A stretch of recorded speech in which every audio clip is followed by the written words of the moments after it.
السلام عليكم ورحمة الله وبركاته. إن الحمد لله نحمده ونستعينه ونستغفره ونعوذ بالله من شرور أنفسنا ومن سيئات أعمالنا. من يهده الله فلا مضل له ومن يضلله فلا هادي له. وأشهد أن لا إله إلا الله وحده لا شريك له وأشهد أن محمدا عبده ورسوله.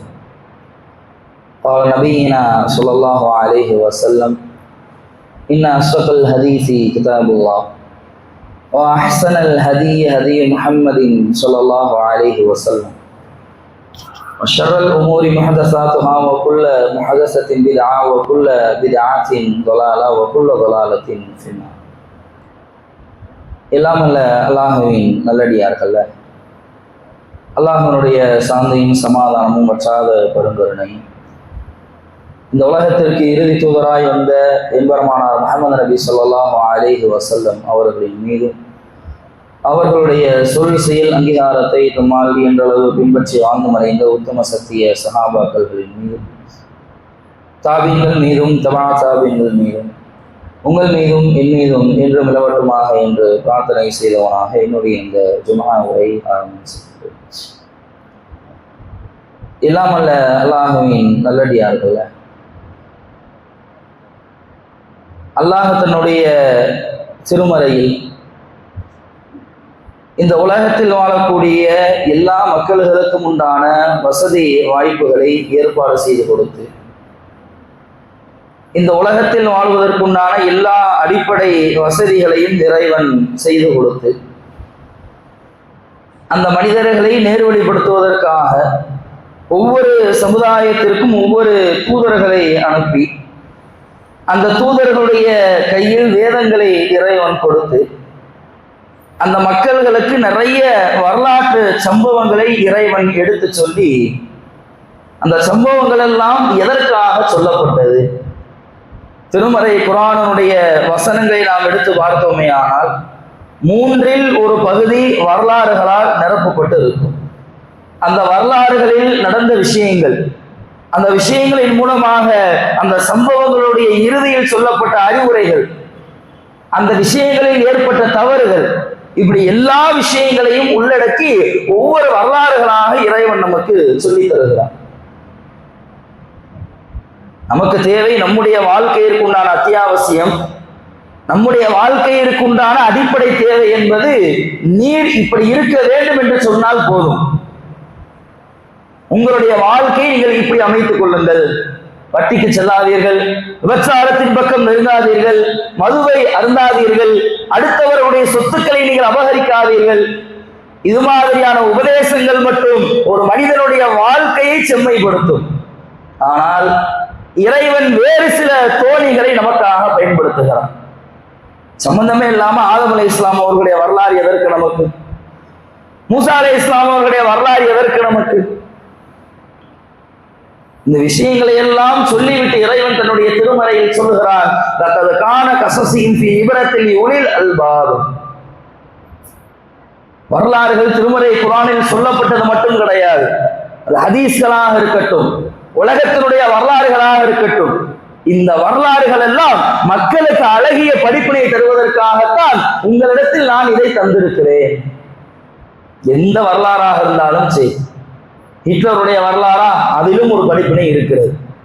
காந்தியினுடைய வரலாறா, அதிலும் ஒரு படிப்பினை இருக்கிறது. அலெக்சாண்டருடைய வரலாறா, அதிலும் ஒரு அழகிய படிப்பினை இருக்கிறது. எந்த வரலாற்று சம்பவங்களை எடுத்துக்கொண்டாலும் சரி, அதில் படிப்பினைகள் இருப்பதாக இறைவன் தன்னுடைய திருமறையில் பதிவு செய்கிறான். எதற்காக அந்த படிப்பினைகள்? அந்த படிப்பினைகளை எல்லாம் கேட்டு நம்முடைய வாழ்க்கையில ஒரு சில திருப்பு முனைகள் ஏற்பட வேண்டும். நிறைய மனிதர்களை பார்க்கிறோம், வாழ்க்கையில தீமையில் அவ்வளவு மூழ்கி இருப்பார்கள், வட்டியில அந்த அளவிற்கு மூழ்கி இருப்பார்கள், ஏதோ ஒருவர் தனிப்பட்ட முறையில் சந்தித்து பேசி இருப்பார், அல்லது ஜும்மாவில் இதை பற்றி கேட்டிருப்பார். அப்படியே இந்த பாவத்தை தூக்கி ஓரமா வச்சிருவார். இனிமேல் இந்த பாவத்தை நாம் செய்து விடக்கூடாது. வாழ்க்கையில ஒரு மாற்றம் ஏற்படுகிறது. இந்த மாற்றத்தை தான் இறைவன் வரலாறுகளின் மூலமாக நம்மிடத்தில் எதிர்பார்க்கிறோம். வெறுமனே ஒரு சில தகவல்களை கேட்டோம், இந்த விஷயத்தை நம்முடைய செவிப்புலன்களில் உள்ளே திணித்தோம், ஜும்மா முடித்துவிட்டு வெளியே செல்கிறோமா, அதோடு நமக்கும் அதற்கும் எந்த தொடர்பும் இல்லை. இப்படி இருந்து விடக்கூடாது. அப்படி இஸ்லாமியர்களுக்கு மத்தியில், இஸ்லாமிய வரலாற்றில், நபி அவர்களுடைய வாழ்க்கையில் மிகப்பெரிய ஒரு திருப்பு முனையாக அமைந்ததுதான் நபி அவர்களுடைய வாழ்க்கையில் நபி அவர்கள் செய்த முதல் மற்றும் இறுதி ஹஜ்ஜான அந்த ஹஜ்ஜத்துல் விதா, விடைபெறக்கூடிய நபி அவர்களுடைய அந்த ஹஜ். இந்த மாதம் கூட அதைத்தான் அஜெண்டாவாக எடுத்து மக்களிடத்தில் பிரச்சாரம் செய்து கொண்டு வருகிறோம்.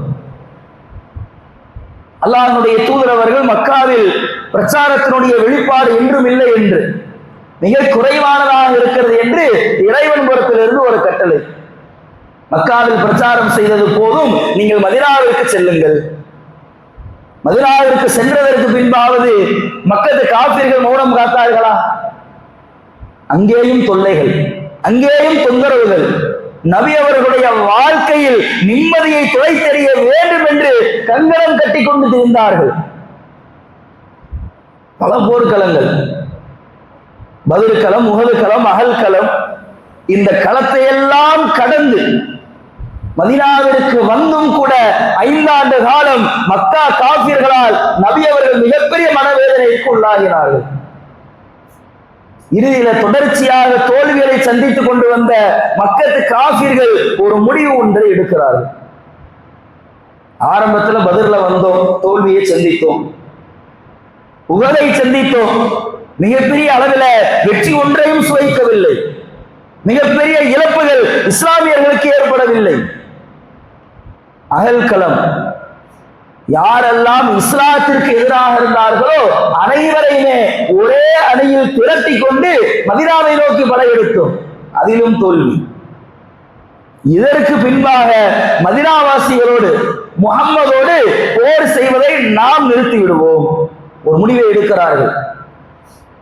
நபி அவர்களும் ஒரு தீர்க்கமான முடிவை சொல்லி விடுகிறார்கள்.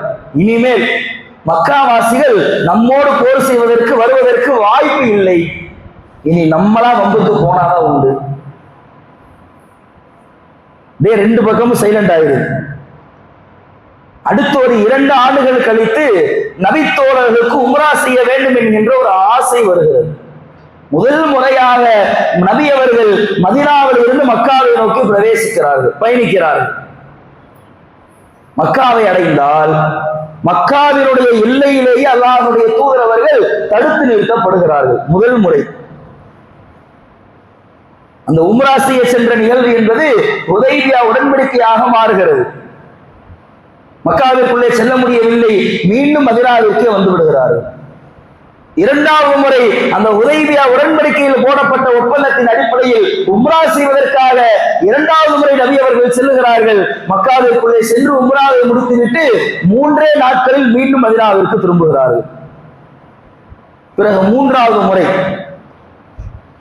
அல்லாஹ்விடத்திலிருந்து கட்டளை வருகிறது, மக்கா நகரை இஸ்லாமிய கைவசத்திற்குள்ளே நீங்கள் கொண்டு வாருங்கள். மிகப்பெரிய ஒரு படையை திரட்டி கொண்டு அல்லாஹ்வுடைய தூதர் அவர்கள் மக்காவை நோக்கி படையெடுக்கிறார்கள். இந்த உலகத்தில் உலகம் படைக்கப்பட்டதிலிருந்து யாருக்கும் வழங்கப்படாத ஒரு அனுமதி நபி அவர்களுக்கு வழங்கப்படுகிறது, மஸ்ஜிதுல் ஹராமில் போர் செய்யக்கூடிய ஒரு அனுமதி. நபி அவர்கள் மக்காவிற்குள்ளே செல்லுகிறார்கள். எதிர்த்து நிற்பதற்கு ஒரே ஒரு எதிரி கூட கிடையாது. முழுமையாக மக்கா நகரம் இஸ்லாமிய கைவசம் கொண்டு வரப்படுகிறது. 3வது முறை மக்காவை நோக்கி சென்ற அல்லாஹ்வுடைய தூதர் அவர்கள் மதீனாவை நோக்கி திரும்புகிறார்கள். பிறகு 4வது முறை நபி அவர்கள் நபித்தோழர்களை எல்லாம் ஒன்று திரட்டி ஒரு அடிப்படை தகவல் ஒன்றை சொல்கிறார்கள். இந்த மார்க்கத்துல, இஸ்லாத்தில் உங்களுக்கு எதையெல்லாம் நான் கற்பிக்க வேண்டுமோ அனைத்து விஷயங்களையும் உங்களிடத்தில் நான் சொல்லிக் கொடுத்து விட்டேன். எப்படி தொழுகணும், எப்படி நோன்பு வைக்கணும், எப்படி ஆடை அணியணும், எல்லா ஒழுங்குமுறைகளையும் உங்களுக்கு நான் சொல்லிக் கொடுத்து விட்டேன். பெண்டிங் இருக்கிற ஒரே ஒரு விஷயம் ஹஜ்ஜினுடைய செய்முறைகள், ஹஜ்ஜினுடைய கிரியைகள். அது மட்டும் இன்னும் குறை இருக்கிறது. இன்ஷா அல்லாஹ் இந்த நேரத்தில், இந்த துல்ஹஜ்ஜுடைய மாதத்தில் நாம் மதீனா மக்காவை நோக்கி செல்லுவோம். நபித்தோழர்கள் மிகப்பெரிய ஆவலோடு மிகப்பெரிய ஆசையோடு இருக்கிறார்கள். எந்த அளவிற்கு முதல் 3 முறை நபி அவர்களோடு மகிழ்ச்சியாக மக்காவை நோக்கி சென்றார்களோ அதே மகிழ்ச்சி நபி அவர்களுடைய உள்ளத்தில் தெரிகிறது, அவர்களுடைய முகத்திலும் தெரிகிறது. அடுத்து நபி அவர்கள் ஒரு வார்த்தையை சொல்கிறார்கள், நபித்தோழர்களுடைய தலையில் இடி விழுந்தது போன்று இருக்கிறது. நபி அவர்கள் சொன்ன ஒற்றை வார்த்தை, யாரெல்லாம் என்னோடு ஹஜ் செய்ய வருகிறீர்களோ நான் செய்யக்கூடிய வழிமுறைகளை நீங்கள் நன்றாக கவனித்துக் கொள்ளுங்கள். ஏன் தெரியுமா? அடுத்த வருஷம் நான் இருப்பேனா இருக்க மாட்டேன்ன்றது எனக்கு தெரியாது. எனவே இந்த வருடம் நான் செய்யக்கூடிய ஹஜ்ஜுடைய கிரியைகளை நீங்கள் நன்றாக கவனித்துக் கொள்ளுங்கள். நபித்தோழருடைய கண்கள் கண்ணீரை வடிக்கிறது. இவ்வளவு நாட்கள் நம்மோடு இருந்த அல்லாஹ்வுடைய தூதர் அவர்கள் இன்றைக்கு பேசக்கூடிய வார்த்தையை பார்த்தால் அல்லாஹ்வுடைய அழைப்பை அவர்கள் ஏற்றுக்கொள்வதை போன்று இருக்கிறது. நபி அவர்கள் மரணத்தை குறித்து நம்மிடத்தில் முன்னறிவிப்பு செய்வதை போன்று இருக்கிறது. நபி அவர்களுடைய மரணத்தை குறித்து பேசி நபித்தோழர்கள் எல்லாம் அழுகுவதற்கு ஆரம்பிக்கிறார்கள்.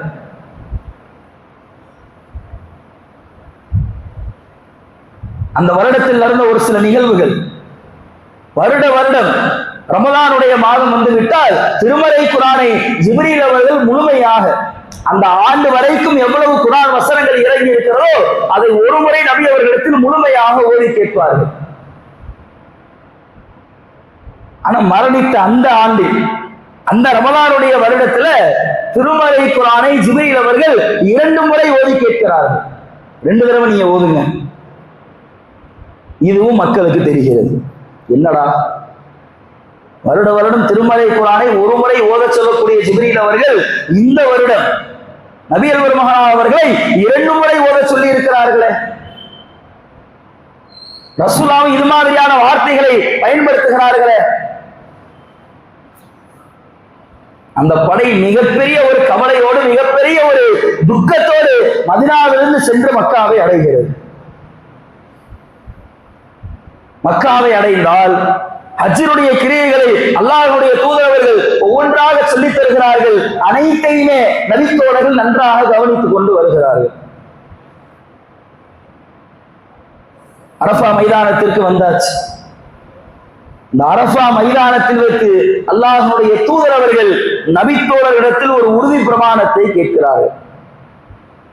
உங்களிடத்தில் ஒரு தூதராக நான் வந்தேன், ஒரு நபியாக இந்த சமுதாயத்திற்கு நான் நியமிக்கப்பட்டேன், ஒரு தூதராக என்னுடைய பணியை உங்களுக்கு மத்தியில் சீரும் சிறப்புமாக நான் செய்தேனா?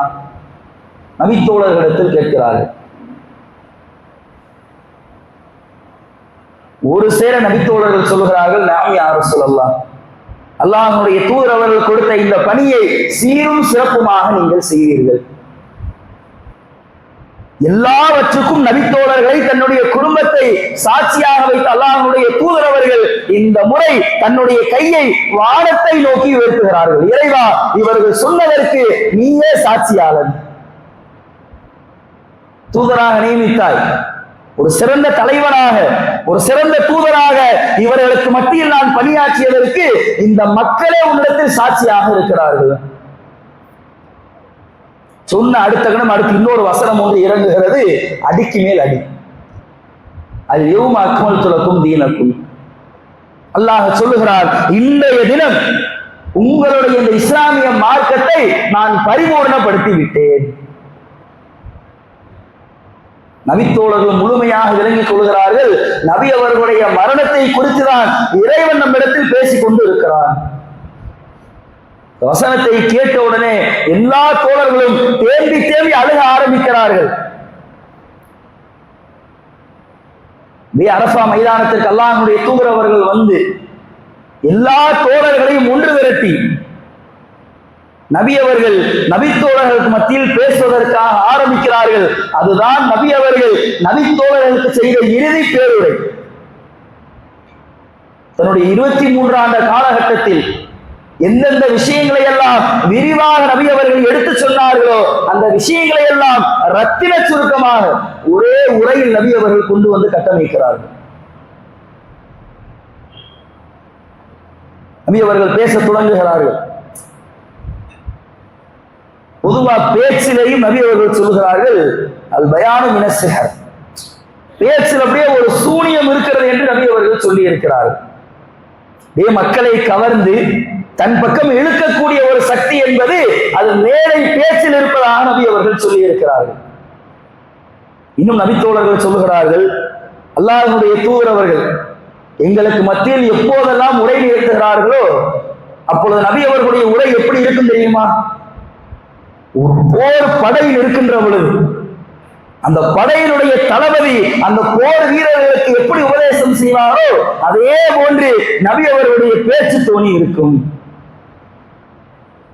அந்த படை வீரர்கள் எப்படி அந்த படை தளபதி சொல்வதை கேட்பார்களோ அதே போன்று நாங்களும் அல்லாஹ்வுடைய தூதர் அவர்கள் சொல்வதை அவ்வளவு ஆழமாக கேட்போம்.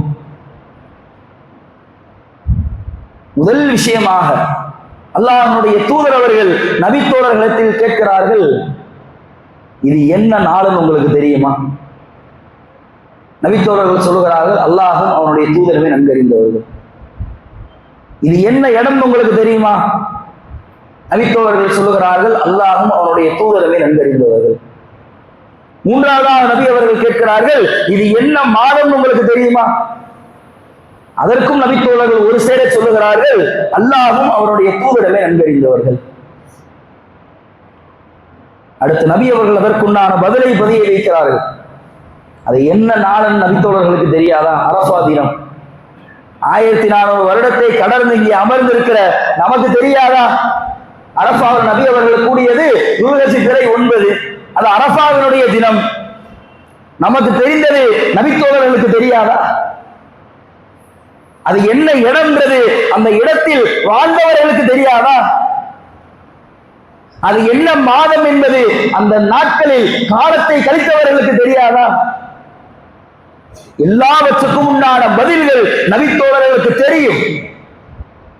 இருந்தும் ஏன் மௌனம் காத்தார்கள்? பதிலை சொல்ல ஏன் மறுத்தார்கள்? ஒரு முக்கியமான தகவலை நபி அவர்கள் நம்மிடத்தில் பதிய வைக்க போகிறார்கள். அந்த ஒரு எதிர்பார்ப்பு. அடுத்து நபி அவர்கள் அடுக்குகிறார்கள், இந்த இடத்தை அல்லாஹ் எந்த அளவிற்கு புனிதமாக்கி இருக்கிறானோ, இந்த நாளை அல்லாஹ் எந்த அளவிற்கு புனிதமாக்கி இருக்கிறானோ, இந்த மாதத்தை இறைவன் எந்த அளவிற்கு புனிதமாக்கி இருக்கிறானோ அதே அளவிற்கு ஒவ்வொரு மனிதனுடைய மான மரியாதையையும் இறைவன் புனிதமாக்கி இருக்கிறான். அடுத்தவர்களுடைய மான விஷயத்தில் நீங்கள் கவனமாக இருந்து கொள்ளுங்கள். ஒருத்தவனுடைய மானத்தை பறிபோக வைக்கிறோமா? அடுத்தவர்களுடைய அமானிய விஷயத்தில் தலையிடுகிறோமா? இது காபத்துல்லாவை அசிங்கப்படுத்துவதற்கு சமம். அரஃபா தினத்தை கேவலப்படுத்துவதற்கு சமம். துல்ஹஜ் மாதத்தை இழிவுபடுத்துவதற்கு சமம். நபி அவர்கள் எச்சரிக்கிறார்கள். ஆனால் இன்றைக்கு சமூக வலைதளங்கள் மக்களுக்கு மத்தியில் பிரபலியமாக வந்ததோ அன்றையிலிருந்து இன்றைக்கு வரைக்கும் அவதூறுகளாக இருக்கட்டும், பொய் பிரச்சாரங்களாக இருக்கட்டும், பொய்யான தகவல்களாக இருக்கட்டும், அடுத்தவர்களுடைய மானம் இன்றைக்கு காற்றில் பறக்க வைக்கப்படுவதை கண்கூடாக பார்த்து கொண்டு இருக்கும். ஏன் நபித்தோழர்களுடைய காலத்தை எடுத்து பாருங்க. நபி அவர்களுடைய காலத்தில் ஒரு பிரபலியமான ஒரு நபித்தோழர், பெயர் சொல்ல விரும்பவில்லை, அந்த நபித்தோழர் ஒரு பெண்மணியை வலுக்கட்டாயமாக முத்தமிட்டு விடுகிறார். அந்த பெண் சென்று விடுகிறார். இருந்தாலும் அந்த நபித்தோழருடைய உள்ளத்தில் அது குத்தி கொண்டே இருக்கிறது. ஒரு பெரிய தவறு செய்து விட்டோம் போலயே, ஒரு பெரிய பாவத்தை செஞ்சுட்டோமே. நேர அபூபக்கர் அவர்களிடத்தில் அந்த நபித்தோழர் செல்லுகிறார். அபூபக்கர் அவர்களே, ஒரு பெண்ணை நான் வலுக்கட்டாயமாக முத்தமிட்டு விட்டேன். அபூபக்கர் அவர்கள் சொல்லுகிறார்கள், இந்த விஷயத்தை உங்களோடு நீங்கள் வைத்துக் கொள்ளுங்கள், எலியாட்டையும் சொல்லிடாதீங்க. இதற்குண்டான தௌபாவை நீங்கள் அல்லாஹ்விடத்தில் தேடிக்கொள்ளுங்கள், இதோட முடிஞ்சு. எலியை நீங்க யார்ட்டையும் சொல்லிக்காதீங்க. போயிடுறாங்க. இருந்தாலும் மனசுல இன்னும் உறுத்திக்கிட்டே இருக்கு. இரண்டாவது முறை உமர் அவர்களிடத்தில் அந்த நபித்தோழர் சொல்லுகிறார், உமர் அவர்களே, ஒரு பெண்ணை நான் வலுக்கட்டாயமாக முத்தமிட்டு விட்டு இப்பொழுது நான் என்ன செய்வது? அபூபக்கர் அவர்கள் சொன்ன அதே பதிலை உமர் அவர்களும் சொல்லுகிறார்கள். ஏம்பா இந்த தவறை ஏம்பா நீ பகிரங்கப்படுத்திக்கிட்டு இருக்கிற, வெளியே நீ சொல்லிக்கிட்டு இருக்கிற, இந்த விஷயத்தை உன்னோடு நீ வைத்துக்கொள், அல்லாஹ்விடத்தில் நீ தௌபா தேடிக்கொள். சென்ற நபித்தோழர் மீண்டும் வந்து விடுகிறார். இருந்தாலும் மனதில் இன்னும் உறுத்தல் அதிகமாக கொண்டே இருக்கிறது. ஒரு பெரிய பாவத்தை செஞ்சுட்டோம் போல. இறுதியாக அந்த நபித்தோழர் நபி அவர்களிடத்திலேயே சென்று விடுகிறார். அல்லாஹ்வுடைய தூதரை, ஒரு பெண்ணை நான் வலுக்கட்டாயமாக முத்தமிட்டு விட்டு இதற்கு மார்க்க அடிப்படையில் என்ன பரிகாரம்? அதற்குண்டான பரிகாரத்தை அல்லாஹ்வுடைய தூதர் அவர்கள் சொல்கிறார்கள். அந்த பரிகாரத்தை தன்னுடைய வாழ்க்கை முழுக்க அந்த நபித்தோழர்கள் செய்ய வந்த ஹதீஸையும் பார்க்கிறோம். இந்த கவனிக்க வேண்டிய விஷயம் என்ன அப்படின்னா, தான் ஒரு பெண்ணை முத்தமிட்டேன் என்று அந்த நபித்தோழர் அபூபக்கர் அவர்களிடத்தை சொல்லுகின்ற பொழுது அபூபக்கர் அவர்கள் பயன்படுத்திய வார்த்தையை பாருங்கள். ஏம்பா நான் யார்ட்டையும் சொல்லல, நீ யார்ட்டையும் வெளிப்படுத்திக்காத, அது உன்னுடைய மான மரியாதை விஷயம்ப்பா. நீ வெளியே சொன்னா வெளியே இன்னும் வேற மாதிரி பேசுவான். முத்தம் கொடுத்ததோடு அவன் நிப்பாட்டிட்டானா கேட்பான். அப்ப இந்த விஷயத்தை நீ வெளியே சொல்ல வேண்டாம் என்று அபூபக்கர் அவர்கள் ஆலோசனை தருகிறார்கள். உமர் அவர்களும் அதே ஆலோசனையை தருகிறார்கள். அடுத்தவருடைய மான மரியாதையை எந்த அளவிற்கு பேணி பாதுகாக்க வேண்டும் என்பது இந்த சம்பவம் எல்லாம் நமக்கு ஒரு சாட்சி. இதே நம்மள்ட்ட வந்து ஒருத்தன் கேட்கட்டுமே, ஒரு பெண்ணை தெரியாம முத்தமிட்டேன், என்ன பண்றது? அதை கேட்டுக்கிட்டு இருக்கும் போதே இங்க குடும்ப குறுக்க உள்ள பரவி அப்துல்லா வந்து ஃபாத்திமாவுக்கு முத்தம் கொடுத்துட்டானாம்ல, இவனை என்ன பண்ணலாம்? ஏன்னா அதை எதுக்கு உன்ட்ட வந்து நின்னா? ஒரு மார்க் அடிப்படையில் ஒரு தீர்வை சொல்லுவ, அல்லது மன ஆறுதலுக்காக 4 வார்த்தையை சொல்லு ஓட்ட வந்து நின்றா நீ அதை ஊருக்குறா பரப்பிக்கிட்டு இருக்கியே. தீமையான விஷயங்களை அடுத்தவர்களுடைய மான மரியாதையில் இன்றைக்கு விளையாடுவது என்பது நம்முடைய சமுதாயத்தில் சர்வ சாதாரணமாக மாறிவிட்டது. யாருக்கும் தெரியாம தெருமுக்குல ஒரு டீ கடைக்கு பின்னாடி நின்று ஒரு ஆள் சீரடு குடிச்சு சொல்லிப்போ, அதை நம்மால ஒருத்தன் பார்த்துடும். அந்த தெருமுக்குல இருந்து வீட்டுக்கு வரதுக்குள்ள 4 பேர் அவர்கிட்ட கேட்டுருவான். எப்படி? பார்த்தது ஒருத்தன் தான், கேட்கறத பார்த்தா 100 பேர் வீட்டுக்கு வர்றதுக்குள்ள கேட்டுறான். எப்படி? பார்த்தவன் சும்மா இருக்கிறானா? உடனே போன், நான் அவன் எப்படி பண்ணிட்டானே, நான் பார்க்கிறேன் டீ கடைக்கு தான் போறான்னு பார்த்தா டீ கடைக்கு பின்னாடி எடுக்கவன் போறான். அது உனக்கு தேவையா? அவன் டீ கடைக்கு பின்னாடி போனா கடல்ல வந்து செத்தா உனக்கு என்ன? அடுத்தவருடைய வாழ்க்கையை அந்த அளவிற்கு துருவி ஆராயணுமா? அப்படி துருவி ஆராய்ந்து அவர்களுடைய குறைகளை மக்களிடத்தில் பரப்ப வேண்டுமா? சில நபர்களுக்கு சில விஷயங்களில் தூக்கமே வராதுங்க. ஒரு மனிதனை பற்றி ஒரு தவறு, ஒரு குறை அவனுக்கு தெரிய வந்தால் அதை 4 பேர்த்துல சொல்லாம அவனுக்கு தூக்கம் வராது. நைட்டு 2 மணியா இருந்தாலும் நெருங்கியவர்களிடத்தில் போன் போட்டு சொல்லாம தூங்க மாட்டான். இதை மார்க்கம் அடியோடு வெறுக்கிறது. இப்படி செய்யாதீங்க. அது அடுத்தவருடைய கண்ணியம் என்பது அது காபத்துல்லாவிற்கு நிகரானது. நம்முடைய வாழ்க்கையில் நம்ம தவறு செய்யாமல் இருக்கிறோமா? நம்மளுடைய வாழ்க்கையில் குற்றங்கள் செய்யாமல் இருக்கிறோமா? தனிப்பட்ட வாழ்க்கையை எடுத்து பார்த்தால் நாம் எந்த அளவிற்கு கீழ்த்தவனார்கள் என்பதை நம்மை நாம் அறிவோம். அடுத்த விஷயம் கிடைச்ச உடனே அள்ளி வீசுறோமே நாம் உத்தமர்களை போன்று. அல்லாஹ்வுடைய தூதரவர்கள் இதற்காகத்தான் சொன்னார்கள். ஒரு மனிதனுடைய குறை உனக்கு தெரிய வருகிறதா? இந்த குறையை இந்த உலகத்தில் நீ மறைத்தீரையானால் உன்னுடைய தனிப்பட்ட குறையை நாளை அல்லாஹ் மறைப்பான். அதை வெளிப்படுத்துவது என்பது காபத்துல்லாவை அசிங்கப்படுத்துவதற்கு சமம். முதல் விஷயமாக, முதல் உபதேசமாக அல்லாஹ்வுடைய தூதரவர்கள் இதைத்தான் இந்த மக்களுக்கு மத்தியில் புரிய வைத்தார்கள். அடுத்தவர்கள் விஷயமான விஷயத்துல கொஞ்சம் கவனமா இருந்துக்கோங்கப்பா. கவனம் இல்லாம இருந்துடாதீங்க. அது உங்களை நாளை மறுமையில் அசிங்கப்படுத்துவதற்குண்டான ஒரு வழிவகையாக மாறிவிடும். நிறைய உபதேசங்கள் அந்த உரையிலேயே. முழுமையாக சொல்ல வேண்டும் என்றால் ஒரு வருட காலம் போதாது, அவ்வளவு உபதேசங்கள். அடுத்து நபி அவர்கள் கணவன் மனைவியினுடைய வாழ்க்கையிற்குண்டான ஒரு தத்துவத்தை அந்த இடத்தில் பதிய வைக்கிறார்கள். முதல் ஆண்களிடத்தில் எடுத்து சொல்கிறார்கள். கணவன்மார்களை எல்லாம் அழைத்து ஆண்களுக்கு உண்டான உபதேசம். இங்க வாங்க, ஒரு 2 முக்கியமான உபதேசம். நீங்கள் உங்களுடைய குடும்பத்திற்கு பொருளாதாரத்தை செலவு செய்கின்ற பொழுது நீங்கள் கஞ்சத்தனம் படாமல், பொருளாதாரம் கையில இருக்குது, அல்லாஹ் பொருளாதாரத்தை மறக்கத்தான் கையில கொடுத்துருக்கிறான், நான் சேர்க்கணும், வீடு வாங்கணும், இடத்தை வாங்கணும், கார் வாங்கணும், பங்களா வாங்கணும், இந்த சிந்தனை இல்லாமல் அத்தியாவசியமாக உங்களுடைய குடும்பங்களுக்கு எது தேவைப்படுகிறதோ அதை நீங்கள் தாராளமாக செலவு செய்யுங்கள். அடுத்து நபி அவர்கள் ஆண்களிடத்தில் சொல்கிறார்கள், 2வது உபதேசமாக, உங்களுடைய மனைவிமார்கள் வெட்கக்கேடான விஷயத்தை செய்தால் கூட அவர்களை நீங்கள் கண்டிக்கின்ற பொழுது காயம் ஏற்படுத்தாதவாறு நீங்கள் அவரை கண்டித்துக் கொள்ளுங்கள். வெளிப்படையான வெட்கக்கேடான காரியத்தை செய்தால் கூட காயத்தை ஏற்படுத்தாத வேண்டுமானால் அவர்களை நீங்கள் அடித்துக் கொள்ளுங்கள். ஏன்? அவர்களிடத்தில் நீங்கள் இல்லறத்தை தவிர வேற எதையும் நீங்கள் உரிமையாக பெறவில்லை. கல்யாணம் பண்ணிட்டு வந்துட்டா அவளுக்குன்னு உங்க குடும்பத்துல கூட சப்போர்ட் கிடையாது, நம்மளை அண்டிதான் வாழணும், அதனால நம்மளால எந்த அளவுக்கு கொடுமைப்படுத்த முடியுமோ அந்த அளவிற்கு கொடுமைப்படுத்துவோம். இந்த சிந்தனை இருக்கக்கூடாது. அந்த பெண்ணிற்கு உண்டான முழு உரிமையையும் மார்க்கம் அந்த பெண்ணிற்கு தருகிறது. நமக்கு அந்த பெண் மீது இருக்கிற ஒரே உரிமை இல்லறம் மட்டும்தான்.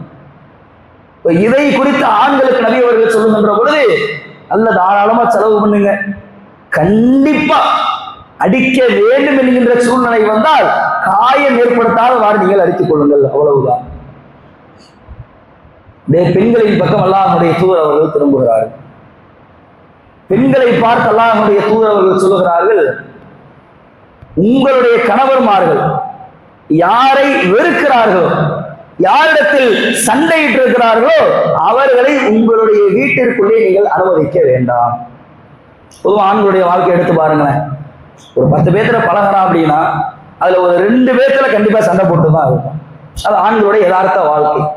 இப்ப அதை குறித்து அல்லாஹ்வுடைய தூதர் அவர்கள் சொல்லுகிறார்கள், உங்களுடைய கணவர்மார்கள் யாரை வெறுக்கிறார்களோ அவர்களை உங்களுடைய வீட்டிற்குள்ளே நீங்கள் அனுமதிக்காதீர்கள்.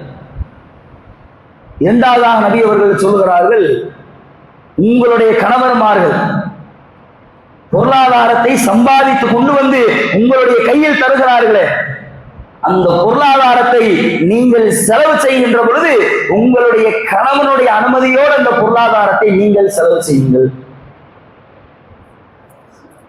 பொதுவாக ஆண்களை பொறுத்த வரைக்கும் என்ன உபதேசம் செய்தாலும் அதை அழகிய முறையில் கேட்டுக்கொள்வார்கள். பெண்கள் அப்படி கிடையவே கிடையாது. ஜமாத்துக்கு குடும்ப பிரச்சனை வருதா, கணவனை பிடிச்சி ஜமாத்துல அவ்வளவு திட்டுவோம், மெய்யா உட்கார்ந்துருப்பாரு, எதிர்த்து கூட பேச மாட்டார். இந்த மனைவியை பார்த்து ஏமா இப்படி பண்ணன்னு தான் கேட்போம். அது எப்படி என்ன நீங்க கேள்வி கேட்கலாம்? என் புருஷனே என்னை கேள்வி கேட்டது கிடையாது, எங்க அத்தாவை என்னை கேள்வி கேட்டது கிடையாது, நீங்க எப்படி என்னை கேள்வி கேட்கலாம்? யார்கிட்ட? ஜமாத் நிர்வாகிகள்கிட்ட. இப்ப பெண்களை சமாளிக்கிறது மிகப்பெரிய ஒரு கடினமான ஒரு விஷயம். அது ரசூலுல்லாஹ் பேருரையில் இந்த வார்த்தையை சொல்லிட்டாங்களா, பெண்கள் வந்து ஒரு பெரிய கூட்டம் அப்படியே கிளம்பி ரசூலுல்லாஹ் நோக்கி வருது, படையெடுத்து வருது. அதுல முதல்ல தலைமுறையாகி வர்றது யாரு தெரியுமா? நபி அவர்களுடைய சாட்சி ஹிந்த் அவர்கள், அபூ சுஃபியானுடைய மனைவி. முகமதே, பொருளாதாரத்தை தாராளமா செலவு செய்யுங்கன்னு ஆண்களை பார்த்து சொன்னேன். சரி, ரைட்டு, ஓகே. ஆனா என்னுடைய கணவர், உன்னுடைய சாச்சா, குடும்பத்திற்கு செலவு செய்வதற்கு ரொம்ப கஞ்சத்தனம் பண்றாரு. இப்ப என்ன பண்றது? சொல்லலாம், மேலே இதையும் பார்க்கறாங்க. சரி, ரைட், இங்க வாங்க. கணவன்மார்கள்ட்ட கையில பொருளாதாரம் இருக்கு, ஆனால் தருவதற்கு மறுத்தார்களே, ஆனால் அல்லாஹ்விற்கு அஞ்சி உங்களுக்கு அந்த குடும்பத்தை நடத்துவதற்கு என்ன பொருளாதாரம் தேவைப்படுகிறதோ அதை அவர்களுடைய அனுமதி இல்லாமல் நீங்கள் எடுத்துக்கொள்ளலாம். ஒரு அனுமதி ஒன்றை தருகிறார்கள். இந்த வார்த்தையை ரசூலுல்லாஹ் சேர்த்து பயன்படுத்துறாங்க. இத்தக்குள்ள அல்லாஹ் அஞ்சி நீங்க எடுத்துக்கோங்க. சுல்லாவே சொல்லிட்டாங்களே, கணவன் இருக்கிற எல்லா காசு பணத்தையும் உருவிட்டு அவனை ஓட்டாண்டியா விட்டுருவோம், விட்டுறக்கூடாது. அன்றைக்கு குடும்பம் நடத்துவதற்கு என்ன தேவையோ அதை அனுமதி இல்லாமல் எடுத்துக்கொள்ளலாம், அவ்வளவுதான். இந்தவங்க போயிட்டாங்க. இந்த பின்னாடி ஒரு படையோடு ஒரு சில பெண்கள் வந்தார்களே, நபி அவர்களை சூழ்ந்து கொண்டு அடுத்து நபி அவர்களிடத்தில் கேட்கிறார்கள், அல்லாஹ்வுடைய தூதரே, அதே எப்படி கணவர் கொடுக்கிற பொருளாதாரத்தை கேட்டுதான் கணவன் கேட்டுதான் அதை செலவு செய்யணும் அப்படின்னா அந்த பொருளாதாரத்துல தான் வீட்டை நாங்க சமைக்கிறோம், அதுலதான உணவு ஏற்பாடு பண்றோம். அப்ப என்ன சமைக்கிறோன்றத முதற்கொண்டு கணவன் நாங்க கேட்கணுமா? என்ன சமைக்கணுன்ற உரிமை கூட மார்க் எங்களுக்கு கொடுக்கலையா? ஒரு சிம்பத்திய பெண்களுக்கு கிரியேட் பண்ணுவாங்களா? அந்த மாதிரி மார்க் எங்களுக்கு அந்த அனுமதி கூட கொடுக்கலையா? அல்லாஹ்வுடைய தூதர் அவர்கள் ரத்தின சுருக்கமாக சொன்னார்கள், செல்வங்களிலேயே ஆக சிறந்த செல்வம் என்பது உணவுதான். என்ன சமைக்கணுன்றதை முதற்கொண்டு கணவனிடத்தில் கேட்டு நீங்கள் சமையுங்கள் என்று அல்லாஹ்வுடைய தூதர் அவர்கள் பெண்களிடத்தில் எடுத்து சொன்னார்கள். கணவன் மனைவி பிரச்சனை வரும். என்னன்னு கேட்டா கணவர் ஆரம்பிக்கிற விஷயம் என்ன தெரியுமா? அன்னைக்கு மதியம் அந்த குழம்பு வச்சா அதோட முடிஞ்சு. இன்னைக்கு மதிய நேரங்கள்ல தெருக்கள் பக்கம் நடந்து பாருங்க, குக்கர் உடையிற சவுண்டு, தட்டு பறக்கிற சவுண்டு. என்னடா உள்ள போய் கேட்டா, என் மொண்டாட்டி எனக்கு பிடிக்காத குழம்பு வச்சுட்டா, அதுதான் பிரச்சனை. சொல்ல அங்கேயே முற்றுப்புள்ளி வச்சிடலாம். ஏமா உங்களுக்காக தானே ஊருக்குனா தெரு தெருவா போய் சுத்துறான், உங்களுக்காகத்தான ஓடி ஓடி உழைக்கிறான். உணவு என்பது அத்தியாவசியம். அவனுக்கு என்ன பிடிக்கிறதோ அதை செஞ்சு கொடுத்துட்டு போயிருங்களே, உங்களுடைய வாழ்க்கையில் இருக்கிற பாதி பிரச்சனை தீர்ந்துடுமே. இந்த வழிவகையை அல்லாஹ்வுடைய தூதர் அவர்கள் பெண்களிடத்தில் ஒரு உபதேசமாக எடுத்து சொல்கிறார்கள். சில கணவன்மார்கள் இருப்பாங்க, அவங்களோட மனைவி போன் பண்ணி கேட்பாங்க, என்னங்க குழம்பு வைக்கலாம்? நீ என்ன குழம்புனாலும் வைமா, ஆனா அதுக்கு நான் தான் வந்து பேர் வைப்பேன். இப்படி சொல்றாலும் இருப்பான். மனைவி வைக்கக்கூடிய சமையல்ல கரண்டி எடுத்து மேல எடுத்தா ரசமா வருது, கிண்டி ஊற்றி எடுத்தா சாம்பாரா வருது. அது என்ன குழம்பு நமக்கு தெரியல. சில நபர்கள், சில ஆண்கள் இந்த குழம்பு தான் எனக்கு வேணும்னு நிற்பான், இந்த உணவு தான் எனக்கு சமைக்க வேண்டும் என்று இருப்பான். அப்படி ஆண்கள் கேட்கிறார்களா, அவர்களிடத்தில் எந்த ஒரு தர்க்கமும் செய்யாமல் அவர்களுக்கு செய்து கொடுக்க வேண்டும் என்று நபி அவர்கள் பெண்களுக்கு உபதேசம் செய்கிறார்கள். கணவன் மனைவிக்கு மத்தியில பிரச்சனைகளை ஏற்படுத்துவது என்பது ஷைத்தானுடைய ஒரு சூழ்ச்சி என்று அல்லாஹ்வுடைய தூதர் அவர்கள் இந்த சமுதாயத்திற்கு பதிய வைக்கிறார்கள். ஷைத்தானுடைய தலைவன் இப்லீஸ் கடலில் தன்னுடைய சிம்மாசனத்தை அமைத்துக் கொண்டு உலகத்தில் இருக்கிற எல்லா ஷைத்தான்களையும் மக்களை நோக்கி அனுப்புவான். போங்க, வாழக்கூடிய மக்களை வழிகெடுத்து விட்டு என்னிடத்தில் நீங்கள் வாருங்கள். வருவார்கள், மக்களை எல்லாம் வழிகெடுப்பார்கள். வழிகெடுத்த ஷைத்தான்கள் எல்லாம் மீண்டும் இப்லீஸ் இடத்தில் செல்லுவார்கள். ஒவ்வொரு நபராக இப்லீஸ் அமர்ந்து விசாரித்துக் கொண்டு இருப்பார். யவா, நீ என்ன பண்ண? நான் ஒருத்தனை விபச்சாரம் பண்ண வச்சேன், ஓரமா போய் நில்லு. நீ என்ன பண்ண? நான் ஒருத்தனுடைய உள்ளத்துல ஒரு ஊசலாட்டத்தை ஏற்படுத்தி அவனை நான் திருட வைத்தேன், ஓரமாவா? நீ என்ன பண்ண? நான் என்னென்ன பாவங்களை ஒரு மனிதனை செய்ய வைத்தேன், ஓரமாவா? இறுதியாக ஒருவன் வருவானா, இப்லீஸ் அந்த ஷைத்தானிடத்தில் கேட்பானா, நீ இந்த உலகத்திற்கு சென்று என்ன செய்தாய்? அப்பொழுது அந்த ஷைத்தான் சொல்லுவானா, நான் என்னுடைய திறமையை பயன்படுத்தி கணவன் மனைவிற்கு மத்தியில் ஒரு சண்டையை, ஒரு பிரச்சனையை நான் ஏற்படுத்தினேன், அவ்வளவுதான். நீதான் எனக்கு ஏற்ற ஆள், என்னுடைய சன்னிதானத்திற்கு கீழே எனக்கு அருகாமையில் அமரக்கூடிய தகுதி என்பது முழுக்க முழுக்க அது உனக்குத்தான் இருக்கிறது என்று தனக்கு அருகாமையில் கூட்டி இப்லீஸ் அந்த ஷைத்தானை அமர வைத்துக் கொள்வான். நான் கணவன் மனைவிக்கு மத்தியில பிரச்சனை ஏற்படுத்துவது என்பது பெரிய கூற கும்பலாம் கிடையாது. கணவன்கிட்ட போய் உங்க வீட்டுக்காரன் இந்த வீட்டுல இருந்து கீழே இறங்கி வந்தாங்கன்னு சொல்லணும், முடிஞ்சு. அவதுக்கு அங்க போனா பிரச்சனை அப்படியே கிளம்பி போயிருக்கலாம் மாட்டாங்க. போனாங்கன்னு ஒரு வார்த்தையை சொல்லி பாருங்க, சந்தேக பார்வை தீப்பொறியா கிளம்பும். என்கிட்ட கேட்காம எப்படி அவ போலாம், அதோட முடிஞ்சு. இதை ஒரு திறமையாக அன்றைய காலத்து ஷைத்தான்கள் கூட பயன்படுத்தி வந்தார்கள். திருமலை குர்ஆனில் கூட பார்க்கிறோம். உங்களுக்கு சூனியம்லாம் கிடையாது, சூனியம்லாம் தெரியாது, கணவன் மனைவிக்கு மத்தியில பிரச்சனையை ஏற்படுத்தக்கூடிய வித்தைகளைத்தான் நாங்கள் கற்று வைத்திருக்கிறோம். சொன்ன வரலாறுகளை எல்லாம் பார்க்கிறோம். கணவன் மனைவிற்கு உண்டான சண்டைகளை தீர்த்து வைப்பதற்கு நபி அவர்கள் எவ்வளவோ தீர்வுகளை சொல்லி இருக்கிறார்கள். இன்னும் நிறைய இடங்கள்ல கணவன் மனைவி பிரச்சனையா, கணவனுடைய வாழ்க்கையில அவனுடைய சிந்தனையில் என்ன வரணும் தெரியுமா?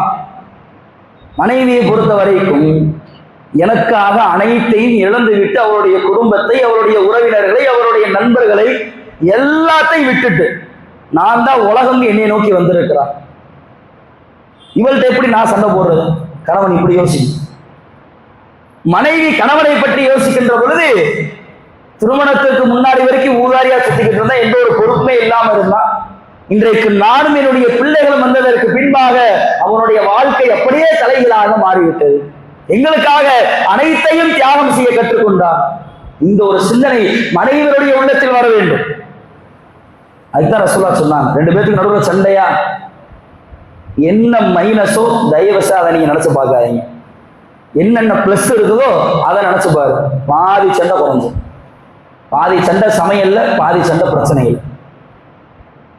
இது இரண்டும் சீராகுமே ஆனால் உங்களுடைய வாழ்க்கை சிறந்த வாழ்க்கையாக அமையும் என்பதற்குண்டான சான்றாக இறுதி பேருரையில கூட அல்லாஹ்வுடைய தூதர் அவர்கள் நபித்தோழர்களுக்கு அவ்வளவு அழகாக உபதேசம் செய்தார்கள். இன்னும் எவ்வளவோ உபதேசங்கள் நபி அவர்கள் இறுதி பேருரையில் செய்திருந்தாலும் கூட அதை தாண்டி நிறைய உபதேசங்கள் இருக்கிறது. சில நேரம் இருந்தால் அதை முழுமையாக எடுத்து படித்து பாருங்கள். அதன் மூலம் பெறக்கூடிய படிப்பனையினால், அந்த விஷயங்களின் மூலமாக நம்முடைய வாழ்க்கையில் ஏற்படக்கூடிய மாற்றங்களினால் இறைவன் உங்கள் அனைவரையும் என்னையும் சொர்க்கத்தில் சேர்த்தரக்கூடிய ஒரு வாய்ப்பாக அது அமையும் என்று கூறி என்னுடைய இந்த முதல் உரை நிறைவு செய்கிறேன். அஸ்ஸலாமு அலைக்கும். அஸ்ஸலாமு அலைக்கும் வரஹ்மத்துல்லாஹி வபரகாத்துஹு.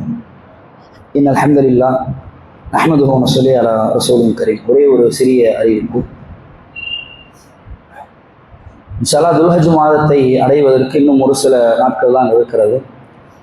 வரக்கூடிய ஞாயிற்றுக்கிழமை மே 17 நாளை மறுநாள் துல்ஹஜ்ஜிற்குண்டான பிறையை பார்ப்பதற்குண்டான ஒரு நாள்.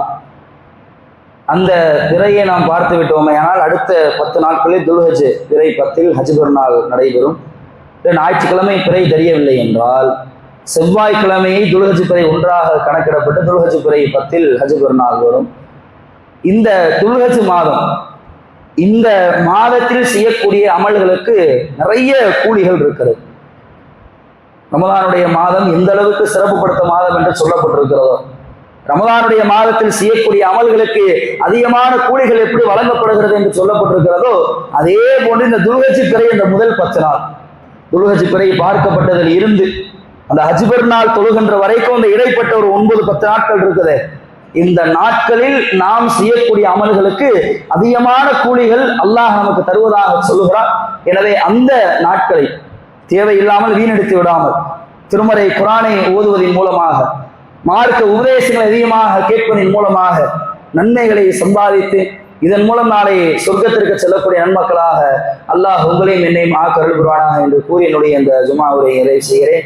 வ ஆகிரு தஅவானா அல்ஹம்துலில்லாஹி ரப்பில் ஆலமீன். அஸ்ஸலாமு அலைக்கும் வரஹ்மத்துல்லாஹி வபரகாத்துஹு.